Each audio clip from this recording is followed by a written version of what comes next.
Akkam jirtu daawwattoota OMN dabaree oduu irra geenyerraa oduu kan isinitti himanii Ingidaati.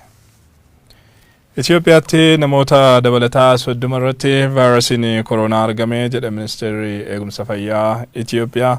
Saamudaan namoota 4,352 laaboraatooriitti qoratame keessaati warra kanarratti kan argame ta'uu ibseera. Waliigalaan Itoophiyaatti namoonni vaayirasichaan qabaman 731 gahaniiru. Namoonni 5 warra armaan dura dhibee kanaan qabamanii turan waliin tuttuqqaa qabu. 11 ammoo seenaa imala alaa warra qabanidha. Namni 14 garuu tuttuqqaas ta'e seenaa imalaa kan hin qabnedha jedhameera. Namoota haaraa qabaman keessaa 15 jiraattota magaalaa Finfinnee wayitaa ta'an, namni tokko ammoo naannoo Oromiyaa irraati.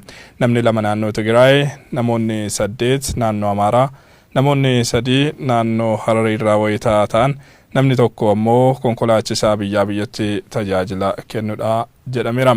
Gama birootiin namoonni haaraan 14 dhibee COVID-19 irraa bayyanachuuf danda'aniiru. Waliigalaan Itoophiyaatti namoonni dhibee kana dandamatan 181 qaqqabus gabaasni ministeerichaa ni eera. Itoophiyaatti waliigalaan hanga yoonaatti namoota 91,616 qorannoon laaboraatoorii taasifamuusaas eereera. Ajjeechawwan suukanneessaa fi hidhaanii Oromiyaa keessatti hammaachaa jira. Ajjeechawwan gara jabinaa kanneen hordofuun namoonni dallansuudhaan miira isaanii fuula miidiyaalee hawaasaa irratti ibsachuu irratti argamu. Marsaaleen hawaasaa maal jedhu Guyyoo Waariyoo waan jedhu qaba. Outside the home of the man they are a message to Ethiopia's Prime Minister Abiy Ahmed. Sagaaf lama godii Wallagga lixaana Ganjii dargaggoo Laallisa Tafarii jedhamanidha keessa baasanii jeesuun reeffisa sharaan marame maatiif kennan. Dhimma kanarra gaaffii BBC'n afaan Oromoo dhiyeesseef deebii kennan bulchaan godii Wallagga lixaa Beeliyaa Suumata amma gamaggam hojii misoomaa qonna carraa hojii uumuuf jirra. Isaan kanarratti osoo na gaafatte wayi jechuun dhimma gaafatameef deebii kennuuti duun BBC irra bilbil cufaan. Caamsigaaf jaaloltooti mootummaa hojjeta waldaa hojii gamtaa Oromiyaa nam Muhammad Amin Siraaj jedhamu waajjira isa magaala Hararitti argamu keessa donnuu jiru maqaa koronaatiin shakkamti jedhuun qabanii hidhuun. Guyyoota furiin duub jechuun caamsigaaf 10 reeffisa bineensaa nyaatam naannoo magaala Baabbilee qunnaan bultootaan arga. Godii Wallagga lixaana laalloo Asabii gand Keelaayii Birbira jedhamutti immoo haadhi ijoollee afurii Addaamsaaluu guddataa Hadaayim waggaa tokko waliin obrukee jirtu rasaasaan dhaanii jeesan. Abbaa warra hojumnaatiin maatii bulfatoo deebi'ee jedhu jaartiin isaa haati ijoollee afurii rasaas daba cubbuu kaloltoota mootummaatiin dhukaafameen jala jeefamuun karaa fuula miidiyaalee hawaasaa gulaan gargaarsi goofandimii jedhamu godhamuufi jedhe. Hidha seer malee ulee aadaan qabne dab siyaasaa maafijjechaan suukaneessaan guutuu Oromiyaa waan dhuunfatti fakkaata. Gujii Wallaggaaf Booran dabalatee waan biraa jireenya uummata Oromiyaa keessatti akka jaba dinqamuun manneen dhabar bulchiinsa wayyaanee sun waan deebi'an fakkaata. Dubbiin namooti loltoota mootummaatiin ijjeefamanii gatamuutu ijoo miidiyaalee hawaasaa ta'uun reeffi namooti ijjeefamanii dabre viidiyoo of suuraa yookaan billicciin ilaafuu namatti hin tolfuul miidiyaalee hawaasaa dhuunfachuun rakkoon Oromoon kee bulte ka'uu jirta gama kulfaatinam wal gaafachiisuu jira. Miidiyaaleen hawaasa miidiyaalee idileetiif sooratu war dhiyeessu waan ta'aniif yaad miidiyaalee hawaasa tokko isan biraan ga'uuf murteessan. Gochooti diinummaa uummata keenyarra raawwatamuu jiran keessa muraasi kan kajedhu Jawaar Mohammad viidiyoo jecha Laallisa Tafarii irra BBC'n hojjetu qooduun gabaas BBC hordoftoota isa daawwachiise. Ameerikaa kutaa bulchiinsa Minisootaa poolisiin adiin tokknam gurraachirratti ajjeecha sanyummaa raawwatu. Uummati labsii iggiti koronaa cabsee jigaba gocha kana dhiyeeffate morme. Maal jechuufaan biyya keenya keessatti Oromoorra wanni raawwatamuu jira kana ol malee kana gadi miti kajedhe gameessi miidiyaalee hawaasaa Yaayya Basheer. Gaaf roorroon guutirraan dhangalaatu koronas ta'e labsii yeroo muddama uummatidha jilbiibbii tabbisuun danda jechuun daba Ameerikaa godhamtoo dhugala Oromoo keessatti ta'uu jirtu wal fakkeet. Loltoonni mootummaan bobbaasman jireenya obbo Abdulaziz Mahammad dhaqanii haadhiman isaa adde obsee dabalaa giddiin gudeedan. Obboleessi abba mana obbo Zakiir Muhammad kan jedhamu qaqqabe loltu seenee cuuphee waraane gottote gad baase hamboo loltooti alarriphaa turan dhukaas bananii obbo Zakiir cinaachi gubba rukutuun adde obsee immoo mataaf gara gubba rukutan adde obseen battala doota obboleessi abbamanisii obbo Zakiir ammaaf lubbuun hafeera miidiyaaleen dhimma kanarra gabaasu barbaadan maatii argachuu dandeetti kaje Dr. Ittaanaaftee duul guddaa mootummaa biyya Ahmad irra durse bankaabii mastigoo jabeessuun jilaan deemuu jedhe warri dhimmi jecha namoota Oromiyaa guutuu keessatti ta'uu jira kanarra yaad kennuu jiran kadhibiin qondaala baa'ootiif waan lola taqanii agafa turan lataan abbaman adde Amsaaluu hata obbo Miratee Maanee dubbise ture sagaleen isa baay'ee dadhabee jira lapheen isa gaddaan cabeera utubaman kootina jala galaafatan an dhukkubsataa ijoollee kan guddisuuf humni qabu uummati Oromoo akka nagargaar dhaamsinaa dabarsa jechuun irra akkaawunti maatiin kun ittiin gargaaramtu yoo qoodu hidhama siyaasaa duraatiif miseensi abaa'oo lammii beenyaa ammoo ammaati qote bulaarra dhalaadha haqa dhabuun agamak namni jireenya korra argan guddaadha haqni hiyyeessotaaf warrumni hin qabne akka dhokateen hafneef qabsaa'uun dirqam jechuun dhaamsi dabarfa warri mootummaa deeggaruun beekaman jecha namoota kanarra fuul feesbuuk irra waan isaan jedhan wamaan gaarra fuulli miidiyaalee hawaasaa garuu gadda aariif arrabsoo mootummaarra godhamu waan dhibbat fakkaata. From hundreds of mostly young ethnic Oromo men. Oduudhuma walqabateen ajjechaa fi sarbamiinsi mirga namummaa yeroo ammaa Oromiyaa keessatti raawwatamaa jiru kan kanaan dura baratameen addadha jedhu ogeeyyiin seeraa OMN waliin turtii taasisan haalli akkanaa biyya gara diigumsaatti geessuu malaa jedhaniiru. Abdusalaam Hassan.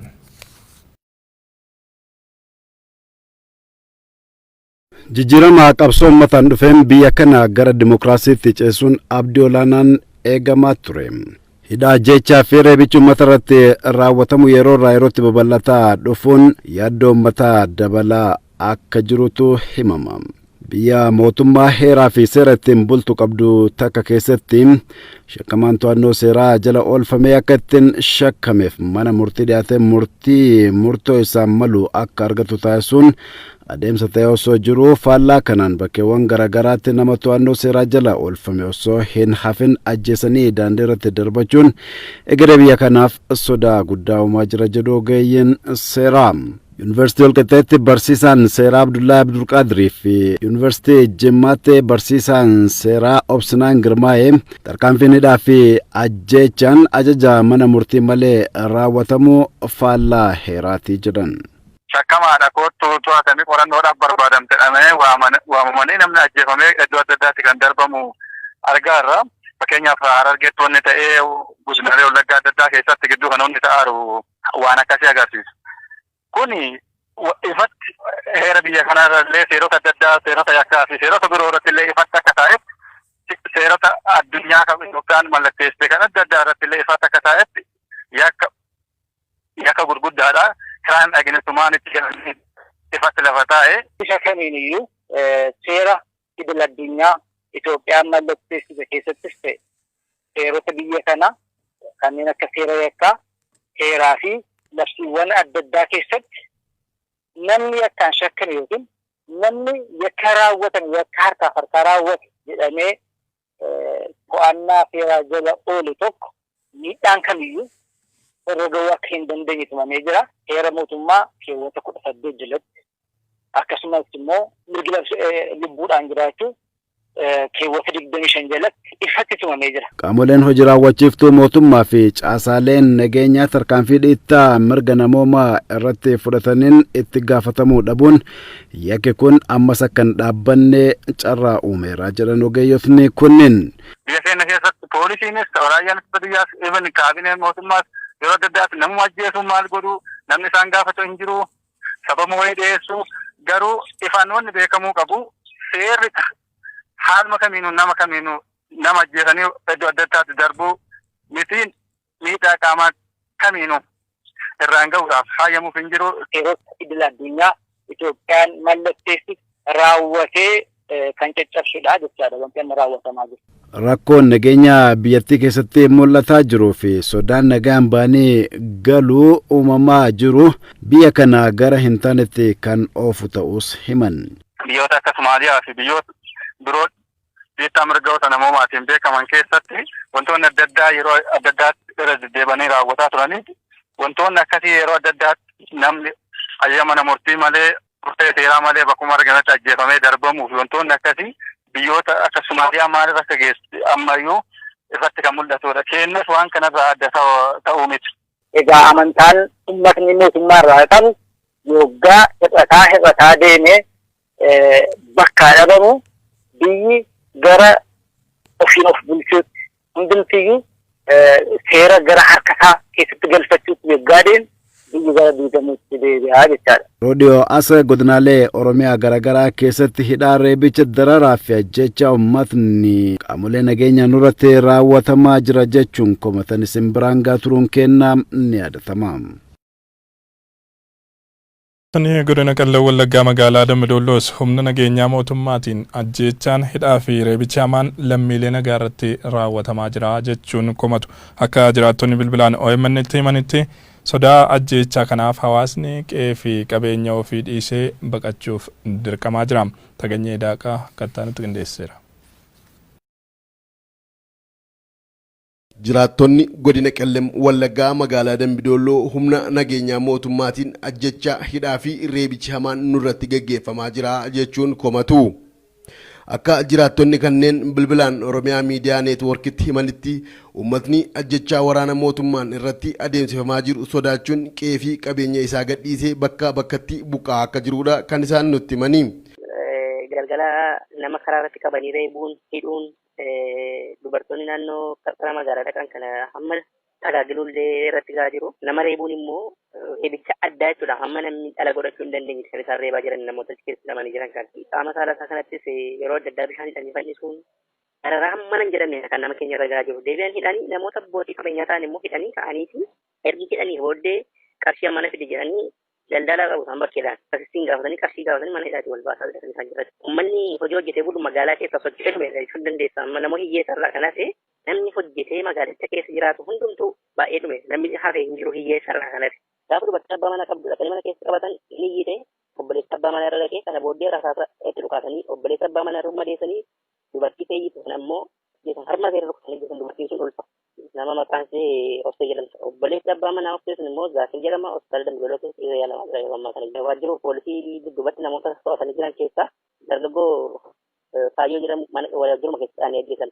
Waan tokko iddoon samiin isaa hidhame jiru. Naannoo buufata poolisii godinaa dudduubatti lafa nama qabanii nama reeban qabu lafa nama hidhan. Lafa nama dararan qabu. Mucaa gubee galu kasaraa bobeeffachuuf gubee galu naannoo ganda addoo keessatti ta'anii ajjeesanii waraana mootummaa dhibbatti uummanni kan iyyataa jiru wal hala dhabee kan ta'aa jiru waraana mootummaati malee qaama biraa tokko hin beeku uummanni kan miidhaa jiru waraana mootummaati.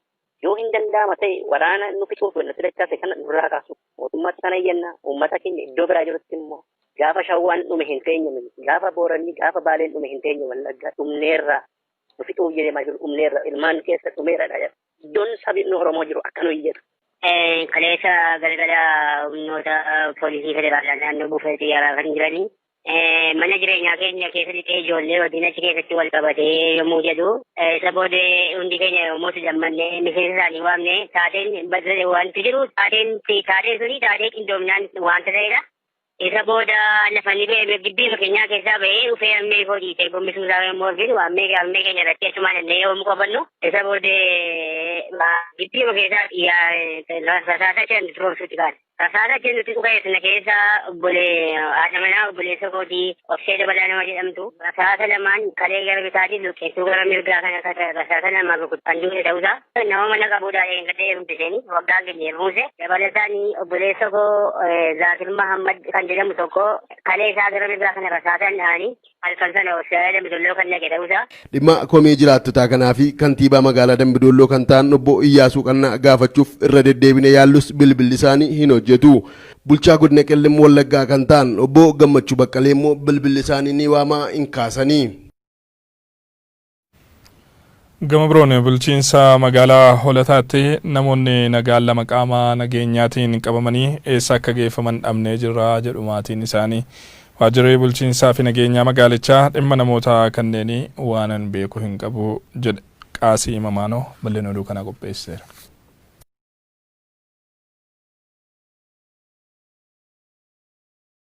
Jiraattota magaalaa hoolotaa kanneen ta'an obbo Addunyaa Dibaabaa fi Biraanuu Dhaabaa gaafa guyyaa 8 baatii 9ffaa bara 2012 magaalaa hoolotaa keessaa qaama nageenyaatiin qabamanii hanga ammatti iddoon isaan jiran hin beekamu jechuun maatii fi jiraattonni tokko tokko bilbilaan nutti himanii jiru.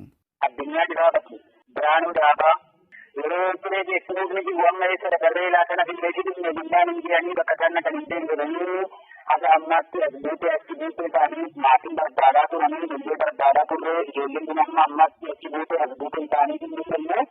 Haadha warraa obbo Addunyaa Dibaabaa kan ta'an aadde Tolashii Baqqalaa abbaan warraa isaanii sababa hin beekamneen magaalaa hoolotaa keessaa qaama nageenyaatiin qabamee iddoo geessan hin beeknu jechuun OMN'tti himanii jiru. Bara 2011 duratti ana meeshaa wanticha irra tuttuusanii achi amma immoo achi hidhamee erga bahee booda ergasii geessaniidhanii amma irra ture amma immoo achi bahee biyyumatti iyyuu hundee boodee magaalaa hoolotaa osoo karaa fudhatee jiraatu achi iddoo samii balleessaa tokko malee fuudhanii bakka buusan guyyaa qidaamee sa'a 8 keessa gaafa guyyaa 8 sa'a 8tti naanna'anii qabanii goddanyaa isaa wajjin jedhan yeroo sani yeroo manaa bahu deemanii gattaa jedhaniituma makiinatti laatanii fuudhanii deeman jedhanii odeeffannaatiin dhananii yeroo san biyyan jiru ergasii iddoo inni godhamne iddoo jiraatee isaan beennu namni kun nama maatii abbaa faadha hin qabne ijoollee abbaa faadha hin qabne ijoollee nama barsiisa. Anis jedhee maatii isaa mucaa tokkichaa namni kun nama humnaan hojjetee buluudha iddoo inni godhamne deemnee barbaadu fi turree nama akka qalleeyyii waan ta'aniif baay'ee rakkachaa jirra. Itti gaafatamaan waajjira bulchiisaa fi nageenya magaalaa hoolotaa Koomaandar Haayiluu Lataa namoonni kunniin magaalaa isaanitti qaama nageenyaatiin butamuu isaanii wanti beeknu hin jiru jechuun bilbilaan nutti himanii jiru. Koomaandar nama lamaa Biraanuu Dhaabaa fi Addunyaa Dibaabaa nama jedhamu magaalaa keessatti hidhamanii turanii gara isaan deebi'anii hin beeknu jedhan. Biraanuu ani beekne qaama lallaata yoo karaa naafini qaama nageenya jechuun karaa poolisiitti nama hundee malee akka keenyatti odeeffannoo isaa qaban. Nama jira maqaadha kan lachuu quban qabdanii? Hin qabu dhaqe. Anaa gaafatanii biirootti dhufanii biirootti dhufanii gaafatanii jiru garuu waan isaa ani hin beekne bakka dhageenyatti gaafa wanni isaa qabu bakka tokko tokko GPS dhammaa'ee namoonni barbaadaman akkasitti wanni jechuu danda'u malee akka keenyatti hubannoo isaan kan godhate. Waajjira poolisiitiin walii wal dubbistanii waan kana mirkaneeffatan qabdanii? Gaafadhasii gaafuma maatiin jechuun nu gaafatu isaanis waan isaa akkasitti hin beekne.